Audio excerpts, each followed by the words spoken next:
On my best friend's birthday, I gave her a wishing system. She never knew it came from me. And the wish she made was so vicious, it almost didn't feel real. I wish Audrey Prescott becomes everyone's plaything, something people can use day and night. The good news? I could hear her wish. The bad news? I was Audrey Prescott. It was Jenna's birthday, and I'd organized a small gathering at my place. We'd been inseparable since middle school, the kind of best friends who finished each other's sentences. Through college and beyond, that bond had never wavered, or so I thought. This year, I transferred her $25,000 as a gift, but the real present was something far more extraordinary. A wishing system. I'd earned it unexpectedly when my donations to the Children's Literacy Fund reached $10 million. It was a one-time use item, a tool that could make a single dream come true. There were, of course, rules. It couldn't fulfill wishes tied to murder, crime, or anything overtly immoral. It was meant for personal gain, not destruction. I'd already had my turn with it but didn't need it anymore, so I secretly transferred it to Jenna. Moments later, I heard the faint hum in the air that signaled a successful binding. Congratulations, new host. You are now connected to the wishing system. Please state your wish. Jenna jumped, her eyes wide. What on earth was that? I pretended to be absorbed in my phone, hiding a small smile. I'd reacted the same way when it had happened to me. In a minute or two, her fear would melt into excitement. And it did. I could almost feel her pulse quicken as she listened to the system's explanation in her mind. Since I was the previous user, I still had temporary access to her thoughts and the system's responses. That privilege would vanish once the wish was completed. Any wish I make will come true? She asked silently. Affirmative. One wish only. Then I wish. To make a wish, clasp your hands, close your eyes, and remain silent. Speaking aloud will void the wish. The rule was simple. She had to follow it exactly. I dimmed the lights and smiled, pushing the cake closer to her. Go on, birthday girl. Make a wish. Jenna pressed her palms together, eyes shut tight. A faint smile tugged at her lips. I waited, curious which dream she'd choose. She'd always talked about wanting cosmetic surgery, fame, fortune. Maybe she'd wish for stardom or unimaginable wealth. Instead, her wish was a nightmare. I wish Audrey Prescott loses everything. Her wealth, her health, her life. For a few seconds, I couldn't process what I'd just heard. Who did she say? Audrey Prescott? My name? It felt like the world went still around me.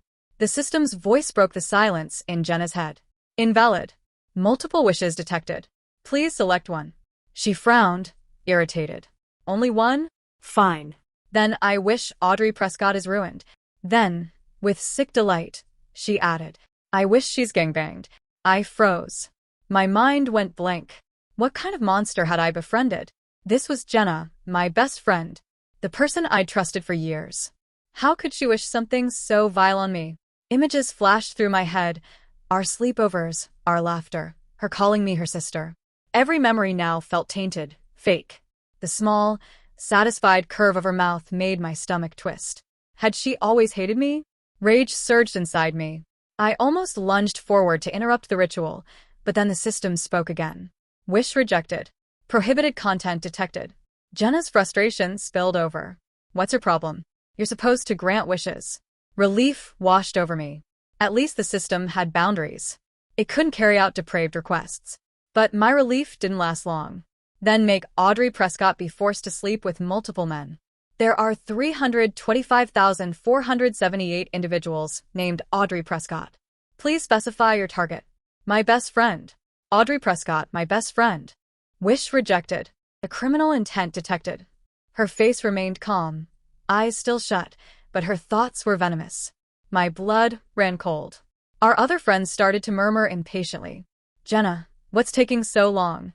It's just a wish. Come on, blow out the candles already. A few of them walked away, rolling their eyes. The tension thickened. Jenna clenched her hands tighter, her mind hissing with rage. They're laughing at me. Because of you. This is your fault. The system, unmoved, repeated in its flat tone. Please make a new wish. Jenna began running out of ideas. She gave up on the violent and explicit ones, though what came next wasn't much better. I wish my best friend, Audrey Prescott, lives a reckless life and ends up infected with HIV. Request denied. violates moral and public decency standards. Then I wish Audrey falls in love with her own father and bears his child. Request denied. Ethical violation detected. Fine. I wish she falls from a building and never walks again. Request denied. Too many uncontrollable factors. Her persistence was grotesque. Each new attempt twisted my stomach tighter, yet I couldn't help laughing. A hollow, bitter laugh that didn't sound human. Every word out of her mouth redefined what cruelty meant. The effort she put into imagining my ruin was almost artful in its ugliness. You'd think I'd killed her entire family the way she spoke about me. And through it all, she still called me her best friend. The candles on the cake had melted into red, waxy puddles that dripped across the frosting like blood. The air reeked of sugar and smoke. For half an hour, Jenna stayed there with her eyes squeezed shut, hands clasped, ignoring the party around her. Guests whispered, fidgeted, then began slipping out one by one. Only I remained, watching in disbelief as the person I once trusted most revealed the ugliness behind her perfect smile. I knew the system's rules. Once given, it couldn't be taken back. But I could still interrupt her and end this madness. I was about to do just that when the system's neutral voice cut through the air. Host's morality rating has fallen below acceptable limits. Revoking wish privileges. Jenna's face contorted with fury. What? You can't do this. I almost laughed again. Served her right. System unbinding in 5. Unbinding? No. You worthless program. You didn't grant a single wish and now you're leaving? System unbinding in 4. Wait. Please. I'll take it back. Don't unbind. System unbinding in 3. Just one more. I promise I'll make it simple. System unbinding in 2. Then, in a desperate rush, she made her final wish. I wish my best friend, Audrey Prescott, becomes a public utility, something people can use day and night, thousands at a time. I scoffed under my breath. Even now, she thought she could outsmart it. That phrasing was childish, meaningless. Surely the system would reject it too. Instead, the voice calmly replied, wish accepted. Request meets criteria. Granting now. What? Panic seized me. How could that twisted wish possibly qualify? I lunged toward her, reaching out to break her concentration. But before I could touch her, something inside me tore open. A searing, blinding pain ripped through every nerve, every vein. I collapsed screaming as my body convulsed violently. It felt like I was being shredded from within. The agony was unbearable. My vision went dark, and through the haze, I saw Jenna open her eyes at last. A slow, triumphant smile spread across her face. Congratulations, host. Your wish is being granted. A shrill alarm pierced the air. Beep. My eyes snapped open. I was in an elevator. One I recognized. The design matched the ones in my father's corporate building. It was packed with people arguing over the overload, alert flashing red across the display. I tried to move, to calm them, but something was wrong. My perspective was high, too high. I wasn't standing among them. I was above them, looking down at the tops of their heads. That didn't make sense. I was 5'3", never tall enough to see over a crowd. A strange chill crept down what should have been my spine. I tried to look at myself and saw nothing. No arms, no legs, nothing human left. The realization hit me like a crash of thunder. I hadn't just been inside the elevator. I was the elevator. That was how I discovered the truth. Part of my consciousness had been fused with an elevator inside my family's corporate headquarters. A plain, box-shaped car that ran around the clock, ferrying strangers up and down without pause.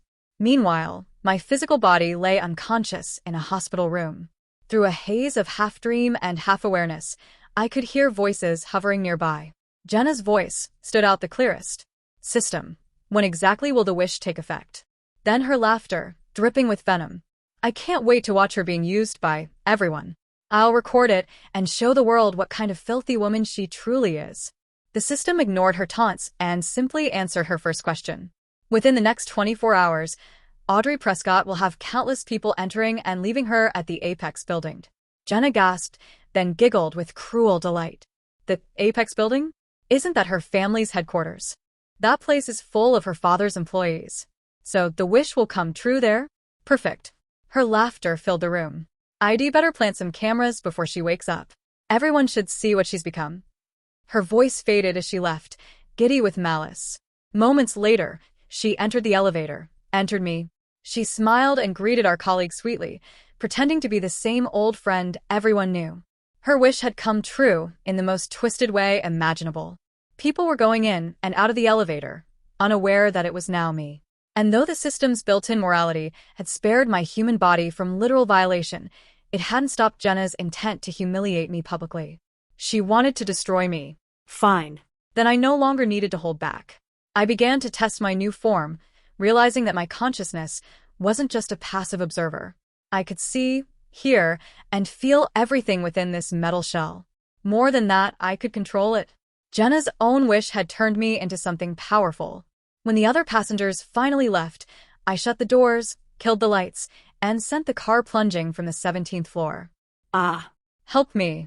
Her terrified scream echoed off the steel walls as the elevator dropped in freefall. Just before impact, I stopped it with a jarring jolt. Jenna crashed to the floor, her leg twisting grotesquely. Her screams became high, ragged sobs. Then I reversed direction, sending the elevator hurtling upward at full speed. Her face drained of all color. She lost control of her bladder, her shrieks filling every corner of me. I remembered a safety seminar from months ago. A falling elevator is survivable, but one that shoots upward and slams into the top of the shaft almost never spares its passengers. The braking system wasn't designed for that kind of force. Watching her writhe in panic, I realized I could end her here and now.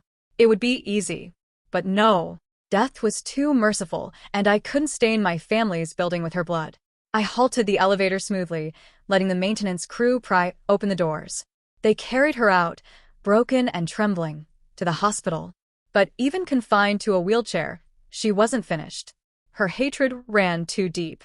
She was already plotting her next move. Main office, break room, kitchenette, locker room, fire escape, where else? Jenna's thoughts whispered through the elevator like static. Her uncle, a night shift security guard at the company, was helping her by disabling the surveillance cameras so she could install hidden ones of her own. The moment I heard her mental checklist, I alerted my father's assistant, Mr. Davies, to investigate. Every spot she mentioned, the office, break room, locker room, even the underground garage contained tiny pinhole cameras. Without my interference, dozens of employees' privacy would have been violated. Her uncle was caught mid-act. Cornered, he quickly implicated Jenna. They tried to bluff their way out, claiming authority through my name. Mr. Davies. Do you even know who I am? I'm Jenna, Audrey's best friend, she shrieked. We're practically sisters. When she inherits this company, I'll be right beside her. You're finished if you lay a hand on me. I had once believed that too. After college, I'd personally brought her into the company, arranged her full-time job, and protected her from criticism. She earned a manager's salary for work that barely filled her day. Everyone treated her well because of her connection to me. Some even joked and called her Director Jenna. Somewhere along the way, she had started to believe it. She expected Mr. Davies to cower. Instead, he called the police on the spot. Calmly, almost amused, he said, "Actually, I'm closer to Mr. Prescott than you think." Jenna's mask slipped. She turned desperate, switching to a new tactic. Wait. This is a misunderstanding. My uncle bought those cameras himself to improve company security. Mr. Davies is overreacting. She was rambling, but I had already made my decision. From the hospital, I directed our HR and legal departments to terminate her and her uncle immediately and file formal charges. Her disbelief quickly turned into rage. Leaning on her crutch, she barged into my hospital room. "Someone at work targets me, and you stay silent. But now you want to fire me and sue me? Are you crazy? It's just a few cameras," she shouted. "I treated you like family, and this is how you repay me." "Jenna," I said softly, "have I ever treated you unfairly?" She fell silent. I went on. $8,000 a month, plus a $50,000 bonus. You do nothing strenuous. You live in my apartment, drive my cars, and spend my money. I've given you everything you asked for. So tell me, have I wronged you?" For a moment, her expression froze. Then I heard her inner thoughts as clearly as if she'd spoken aloud. "Like a sister? What a joke. She kept me like a pet, tossing me scraps while she dined like a queen. 8,000 a month? She spends that in a day. And she thinks that's generous? She never let me near real power, never trusted me with anything important. She wanted me dependent, small, invisible. Her thoughts lashed through me like a storm of knives. That was when I finally understood, no matter how much you feed a wolf, it will never stop baring its teeth. My anger cooled into something sharper. I opened my eyes and met her gaze, expression unreadable. She mistook my silence for hesitation.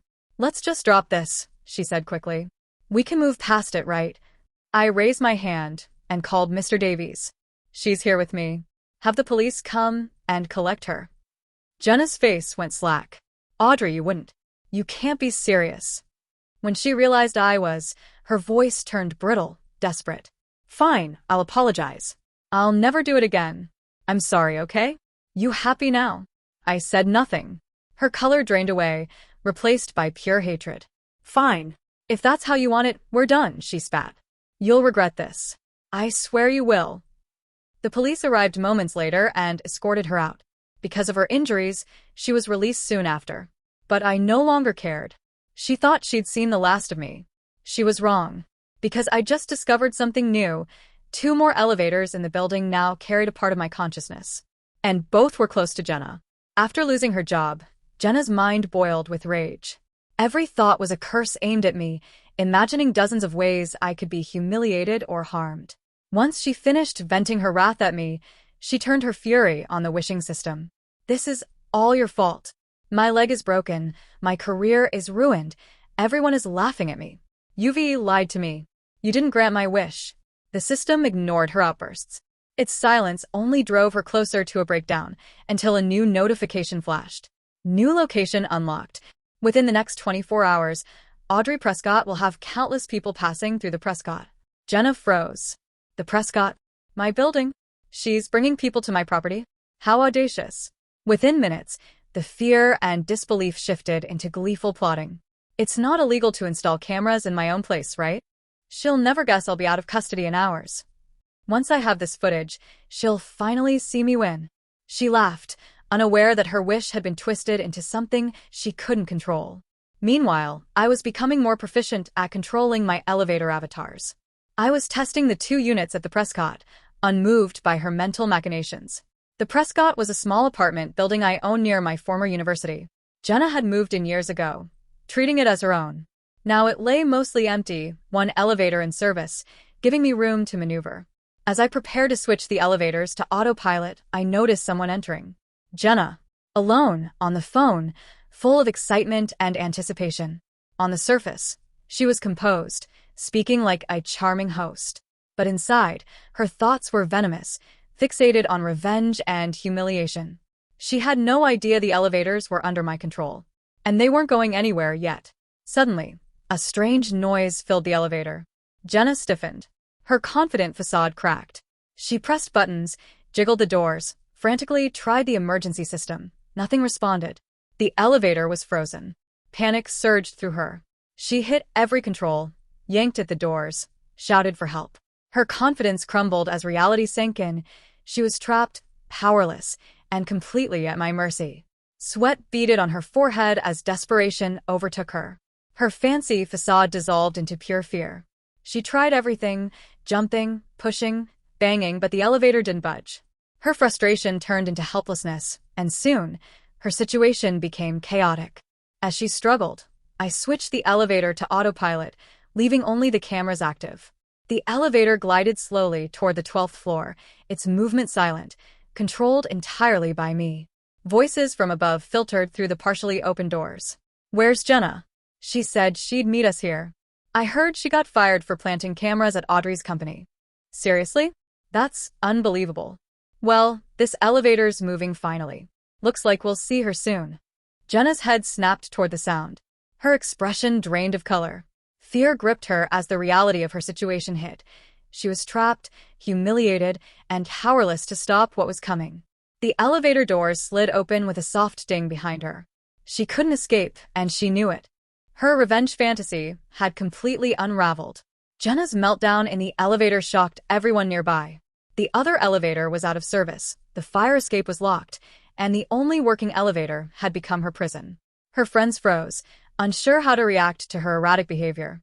Jenna, frantic and unbalanced, struggled to regain control. She flailed, yelled, and tried every button and exit, but nothing worked. Amid the chaos, her live-streaming friend began recording, narrating Jenna's collapse with equal parts shock and fascination. The audience online was captivated, drawn to the bizarre spectacle. Jenna, desperate to regain control of the situation, tried to assert dominance, but every attempt only amplified her humiliation. Her anxiety and frustration reached a peak as she realized she couldn't escape the elevator. Every frantic action was broadcast to her friends and online viewers, cementing her status as unstable and reckless.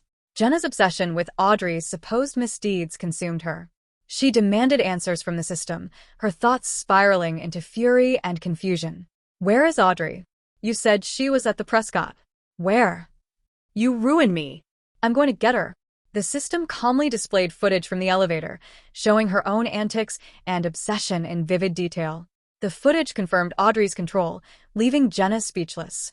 Horrified and humiliated, Jenna's plans unraveled.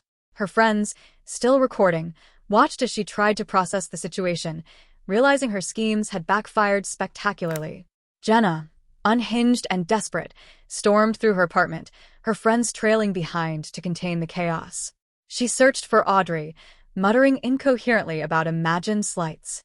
The system, linked to Audrey's consciousness, confirmed that she had complete control over the elevators and had observed everything Jenna had attempted.